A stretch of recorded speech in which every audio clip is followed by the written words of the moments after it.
mooy les gaz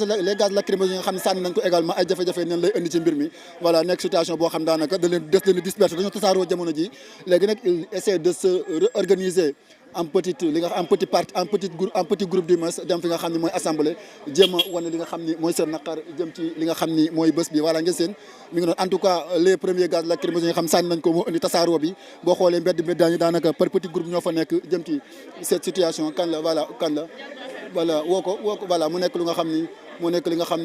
nga xam si moo jëm ci bés bi voilà ñu jéem a continuer tuuti jël li nga xam ni mooy ay réaction jëm ci li nga xam ni mooy les manifestants ñu ngi taxaw tey ji ngeen seen leen jéey boo mënee jël ñu taxaw ñu rek benn par benn voilà jëm ci li nga xam ni mooy bés bi voilà kaay fii voilà ñu dem li nga xam si moo ñëwal bés bi grand may moom kenn soxna si na nga def Ndiak nuyu nañ la ginnaaw bu ñu la nuyoo ziar la tey yéen a ngi assemblée nationale pour contester cette révision constitutionnelle du Sénégal tey la majorité parlementaire de Pastef di ko amal à l'assemblée d'abord en tant que sénégalais ban jàngat nga def ci li nga xam ni mi ngi am ci biir pencu ndaw réew mi. ñaawlu ko parce que dafa nekk loo xam ne ñun sénégalais yëpp ak foo mën a bokk ak boor boo mën a nekk xam nga ne ce que l'assemblée est en train de faire c'est le tripatouillage de notre constitution parce que le Sénégal a une histoire. Et à tout moment, si on parle de révision de la Constitution, dañuy demander le peuple, à travers un référendum, de voter pour un oui ou pour un non. Le président Abdou Diouf l'a fait, le président Abdoulaye Wade l'a fait, le président Macky Sall l'a fait. Et le président de la République actuelle, que je considère un complice de ce que l'Assemblée est en train de faire, avait demandé au peuple sénégalais, à travers un dialogue national, qu'il souhaite réformer le Conseil constitutionnel en mettant sur place la Cour constitutionnelle. Et il y a 4 avant-projets qui ont été sortis de cela. Il avait demandé au Conseil constitutionnel l'avis et le Conseil constitutionnel a répondu pour lui dire sur les 4 avant-projets, il est d'accord sur le principe, mais il a défini les champs d'application. Et la présidence de la République aussi a fait un communiqué pour informer le peuple sénégalais. À notre grande surprise, les députés de la majorité de l'Assemblée nationale ont pris les avis du Conseil constitutionnel pour en faire des propositions de loi. Mais soo xoolee les propositions de loi là dañ koy ñaawlu parce que s'ils veulent renforcer le pouvoir du Premier ministre en affaiblissant le pouvoir du président de la République, ça c'est injuste, ça c'est inqualifiable. Beneen affaire bi aussi ñu bëgg a dox Assemblée nationale le pouvoir qu'il n'a jamais eu. J'étais à l'Assemblée nationale à la 14e législature. Nous savons exactement les missions et les rôles de l'Assemblée nationale. Mais soo bëggee tey liggéeyu juge yi nga ne léegi Assemblée nationale désormais mun naa convoquer bépp doomi aadama entendre ko tëj ko loolu nekkatuñ ci République. Soo ne aussi le président de la République durant son mandat mënul dissoudre Assemblée nationale plus d'une fois, ça c'est inqualifiable. Su ñuy ne aussi Assemblée nationale motion de censure bu ñu doon def en session ordinaire mën nañ koo organiser en session extraordinaire pour dissoudre le gouvernement. Ça c'est une crise institutionnelle que nous sommes en train d'assister. C'est pour cela aujourd'hui tout le peuple sénégalais, les citoyens sénégalais indignés du comportement de Ousmane Sonko et de ses députés s'est mobilisé pour montrer que nous sommes pas d'accord ce qu'il est en train de faire. C'est pour cela que nous avons vu, mais à notre grande surprise, nous avons vu que la police nous interdit de se manifester, alors que c'est pour cela que nous disons que le président Diomaye est complice avec ce que les députés de PASTEF est en train de faire à l'Assemblée nationale. tey la moo ci war a nekk la posture du président Diomaye ndax le dernier mot lui revient tey est-ce que yaa ngi xaar ñu def benn référendum wala mu ñëw promulguer ko directement. Oui, parce que si on parle de révision constitutionnelle, il n'y a que le peuple qui est souverain. Il n'y a que les Sénégalais et les Sénégalaises qui peuvent aller au référendum et dire oui ou non. Donc le président aujourd'hui il a des responsabilités. Après cette adoption par la majorité mécanique à l'Assemblée nationale, mun naa jël la proposition dañ koy déposer pour promulgation. Léegi nag moom ci boppam mooy xool ndax da koy retourner waat à l'Assemblée nationale pour le vote des 3/5 wala mu ne non, je vais demander au peuple à travers un référendum d'adopter ce projet de loi. Donc loolu rek moo nekk li nga xam ne moom le président, mais jàpp naa ne tey à l'instant avec ce qui est en train de se passer au niveau de l'Assemblée nationale, la seule responsabilité que le président devait avoir, c'est de dissoudre l'Assemblée nationale en appliquant l'article 52 de la Constitution. Merci beaucoup. Merci. jërëjëf remercie. Voilà mu nekk kenn ci nga xam ni bokkoon na ci li nga xam ne mooy législature bu ngóoru président de la République Macky Sall yëkkati kàddoom jëm ci cette situation mu nekk ki nga xam ni nu mu tudd nu mu tudd voilà Abdoulaye Diaye fan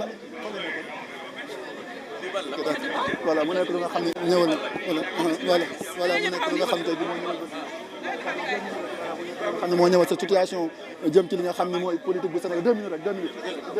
voilà Ablaye ginnaaw bu ñu la nuyoo tey yéen a ngi assemblée nationale ngir wane seen naqar jëm ci cette révision constitutionnelle du Sénégal en tant que sénégalais nan nga gisee ce qui se passe à l'Assemblée nationale. waaw assemblée nationale moom li fi xew lu ñaaw la mooy Ousmane Sonko moo ànd ak ay député bëgg a soppi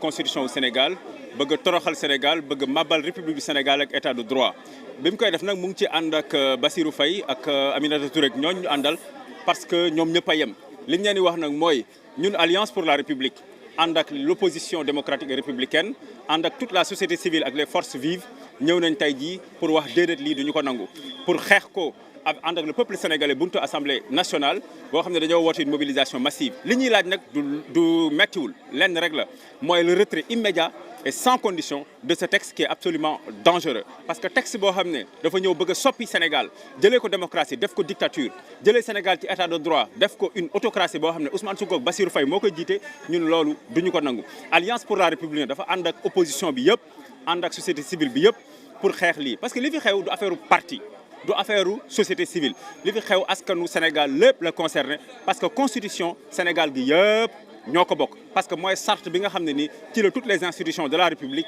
ci la ñu sukkandiku ñun nag li ñuy wax mooy li ñuy def ni amul benn njëriñ askanu Sénégal dañoo sonn bourse de sécurité familiale fayatuñ ko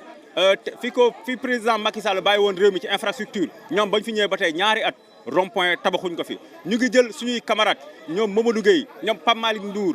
ñoom Lat Diop ñoom Moustapha Diop di leen jël di leen toroxal di leen xañ seen liberté te loolu duñu ko nangu merci beaucoup. non pour jeexal tey le dernier mot revient au président de la République da xaar référendum wala promulguer ko directement. non ñun xaaruñu référendum leen li ñu xaar mooy le retrait immédiat et sans condition de ce texte qui est absolument dangereux pour la République et l'état de droit merci. jërëjëf on remercie. voilà mu nekk li nga xam ne moo ñëwal cette journée de manifestation ngeen seen li nga xam ne moo ñëwal jëm ci li nga xam ne mooy bés bi voilà jëm ci li nga xam ne arrêté loolu voilà mu nekk lu nga xam ne moo jëm ci bés bi voilà mu nekk lu nga xam ne moo jëm ci bés bi tourné ñu dem gars yi li muy def bëgguma ko tourné ñu dem voilà mu nekk lu nga xam ne moo ñëwal bés bi voilà gars yi bàyyi ma liggéey waay voilà mu nekk loo xam ne voilà kan la c'est qui voilà alors mu nekk lu nga xam ne seen alors ginnaaw bu ñu leen nuyoo tey ñu ngi dégmal benn révision constitutionnelle yan jàngat ngeen ci mën a yëkkati jëmale ñëwal assemblée nationale. di wax ne tey li ñu dajale fii ñun ñëpp muy la population sénégalaise en tant que le responsable des étudiants de la coalition Diomaye Président di wax ne ñëw nañu en masse ñëw tey li nga xamante ne nii am na muy forcing bi nga xamante ne nii député Pastef fas yéene nañ ko def muy jël suñu constitution modifié ko ni nga xam ne lañ ko bëggee ñun nag ñu ñëw ne loolu du fi amee parce que tey ñun li ñu seetlu mooy député Pastef yi nekkoo luñ fi askan wi ñu fi nekk juste pour ki nga xamante ne moom mooy Ousmane Sonko sur ce nag donc ñun dañoo mobiliser en masse di wax ne du ñu nangu benn yoon ñuy jalgati li nga xamante ne moom mooy suñu charte réew mooy suñu constitution di woo nag encore toute la jeunesse particulièrement les jeunes les étudiants donc ñu ñëw taxawu xeex li nga xamante ne moom mooy injustice bi nga xamante ne ni moom mooy waa Pastef moom lañ nar a def tey mooy tax ñu ñëw fii assemblée nationale di ko xeex di faire face di wax ne duñu nangu benn yoon ñuy salfaañe li nga xamante ne moom mooy suñu constitution bi. waaw donc tey bu fekkee coalition Diomaye ngeen bokk tey responsable du président war ngeen ko mën a xaar lan ngeen xaar un référendum wala mu promulguer ko directement. voilà donc mbir su ñëwee mu concerner toute la population waru nekk benn représentativité moom mën a ñëw di décider à la place de la population tey su demee ba toll foofu gëm naa ni tey président li nga xamante ni war na ci dina ko def mais li nga xamante ni Pastef bëgg na koo def ñun duñ ko nangu tey duñ ko nangu ëllëg te pare nañu lépp loo xamante ne nii pare nañ ko ñun pare nañ pour jàmmaarloo ak ñoom duñu mës a nangu tey benn groupe député di nga xamante ne di salfaañe li nga xamante ne moom mooy constitution wu Sénégal nga xamante ni ñun ñëpp moo ñu tënk duñu mës a nangu te on fera face si li nga xamante ne moom mooy forcing bi nga xamante ne ni moom mooy étudiant mooy député Pastef fas yéene nañ koo def ndax seetlu nañ ni lépp luñ nar du pour intérêt Sénégal du pour intérêt réew mi c'est pour intérêt benn doomu aadama muy ki nga xam te moom mooy Ousmane Sonko te loolu duñ ko nangu tey duñ ko nangu ëllëg. voilà mu nekk lu nga xam ne national des jeunes du FDR. may ma ñu voilà mu nekk lu nga xam ne seen ngeen ñu ngi dem ñu ngi avancé ñoom ñu ngi avancé ngir wane li nga xam ne mooy seen ngi leen ko fas yéene defee voilà ñu ngi avancé ngeen seen les manifestants ñu ngi avancé ngir dellu fi nga xam ni mooy devanture assemblée